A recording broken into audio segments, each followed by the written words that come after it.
Here's Hackenberg. He's going to go for it right here. And Robinson comes down with it. At the 1-yard line. Penn State has done it. A classic comeback.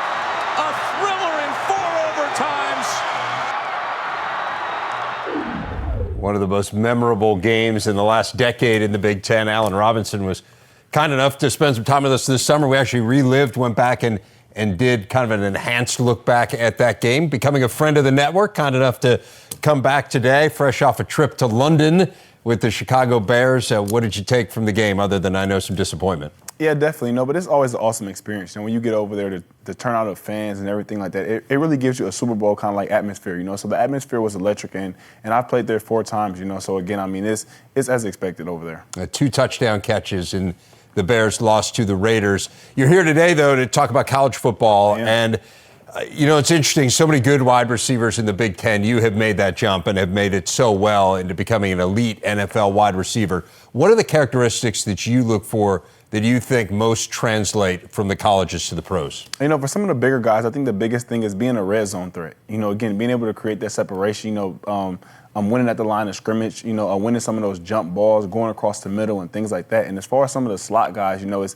same as far as playing in the inside, creating separation, getting run after catch and making those big, explosive, electric plays. Let's take a look at a few guys in the Big Ten. Interested to get your take. And we'll start with your alma mater, KJ Hamler, the human joystick at Penn State. What do you make of him? I think for him, he's electric. Again, when I think of him, I think of some guys like Tariq Hill, John Ross. As soon as you get the ball in his hands, it's always a chance that it can score.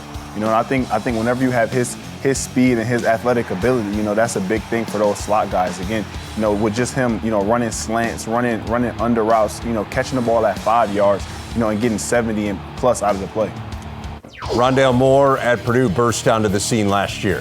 Same thing for him. He's a slot guy, but he's kind of more of a possession slot guy. But still, when you get him the ball and get him the ball in space, he creates a lot of big plays for Purdue.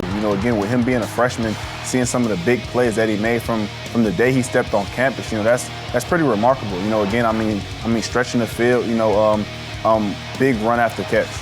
Unfortunately sidelined right now with an injury. A couple more guys from the West, a couple Minnesota Gophers. Tyler Johnson, big play threat. This is a guy I really like, for him, seeing that right there, seeing him being able to run routes, creating space in the slot, for a bigger guy, catching the ball, having some possession catches across the middle, like seams and outs and stuff like that. Even seeing some of his red zone stuff. I've been seeing him win at the line of scrimmage and catch a lot of fades, and again, those are things that you want to see in a receiver going to the next level. And then his teammate, Rashad Bateman.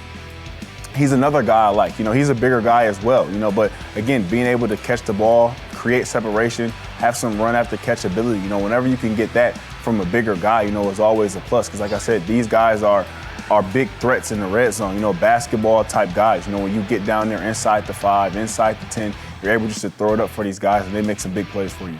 At a Minnesota team that is still unbeaten, as is Penn State. And in fact, Minnesota looms a few weeks down the line for Penn State. But before we let you go, thoughts on what you've seen so far from the Nittany Lions this year?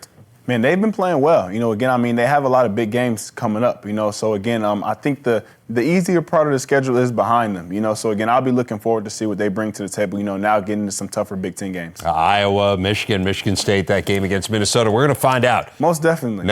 It'll be exciting to see, but I have a lot of faith in those guys. They're playing well. They are playing really well. Both sides of the ball. The defense has been phenomenal as well. Allen Robinson, always fun. Thanks for taking some time out for us. Thank you for having me. All right, great to see you again.